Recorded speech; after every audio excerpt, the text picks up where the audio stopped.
Bakit tinawag na perlas ng silanganan ng Pilipinas? Welcome back to my channel, class! Nakasubscribe na ba ang lahat? Ako si Professor Ipaliwanag ng University of Life at sa episode na ito, pag-uusapan natin kung bakit tinawag na perlas ng silanganan ang Pilipinas. Class, kapag sinabi nating perlas ng silanganan, medyo sosyal pakinggan, hindi ba? May pagka-grand entrance. Ladies and gentlemen, welcome to the Pearl of the Orient. Pero saan nga ba talaga nanggaling ang bansag na ito? Alam kong curious na ang lahat, kaya naman makinig na sa aking lecture. Dito, sa The Taglish Explainer. Ang topic na ito ay mula kay kasaysayan ni Juan TV. Salamat sa suggestion mo. And shoutout sa mga Pinoy sa UAE. Kamusta kayong lahat? Unahin natin ang pinakasimple. Bakit perlas? Class, kapag pinag-uusapan ang Pilipinas, hindi natin maikakaila ang natural beauty ng bansa. Binubuo tayo ng libo-libong isla, napapaligiran ng malalawak na dagat.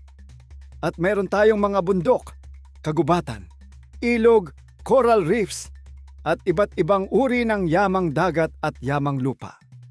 Mula Luzon hanggang Mindanao, makikita natin ang napakaraming likas na yaman. May mga palaisdaan, kagubatan, agricultural lands, mineral resources, at napakayamang karagatan. Dagdag pa rito ang tropical climate na nagbibigay ng biodiversity na talagang kahanga-hanga. Kaya ang perlas ay maaaring unawain bilang isang poetic image ng isang mahalagang kayamanan na matatagpuan sa silangan. Ngunit kailangang linawin natin, class, hindi ibig sabihin na ang literal na dahilan ng pangalan ay dahil lamang maraming perlas ang Pilipinas.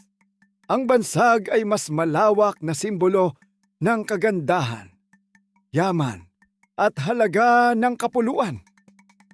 Kaya mula sa natural beauty ng ating bansa, dumako naman tayo sa isang Jesuit historian na unang iniugnay sa paggamit ng ganitong paglalarawan.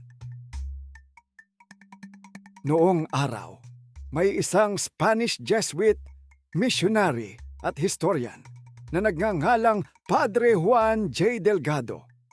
Noong 1751, iniugnay kay Delgado ang paggamit ng katawagang Perla del Mar de Oriente o Pearl of the Orient sa Maynila. May mga historical references na naglalarawan sa Maynila bilang isang mahalagang sentro at perlas ng silangan, lalo na dahil sa lokasyon nito at papel nito sa kalakhalan. At dito kailangan nating maging precise, class. Sa mga naunang paggamit ng termino, Maynila ang tinutukoy, hindi buong Pilipinas sa modernong kahulugan nito.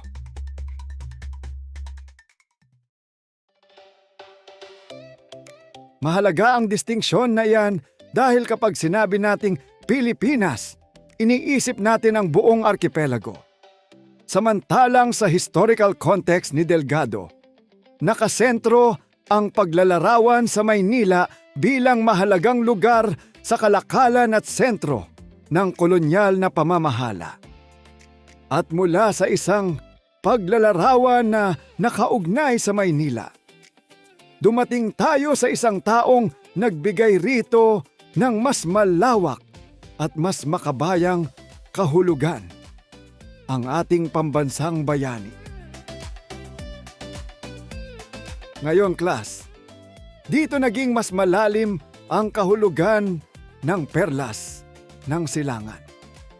Noong Disyembre 29, 1896, isang araw bago siya bitayin, isinulat ni Dr. Jose Rizal ang kanyang huling tula na kalaunan ay nakilala bilang Mi Ultimo Adios o My Last Farewell.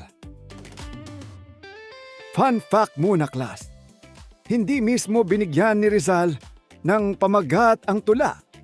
Ang pamagat na Mi Ultimo Adios ay ipinangalan dito pagkatapos ng kanyang kamatayan At sa unang bahagi ng tula, isinulat niya ang mga salitang Perla del Mar de Oriente, Nuestro Perdido Eden. Sa madaling salita, tinawag niya ang kanyang bayan na Pearl of the Orient Seas, our lost Eden. Napakalalim nito, class. Para kay Rizal, hindi lamang magandang lugar ang Pilipinas. Ito ang kanyang minamahal na bayan.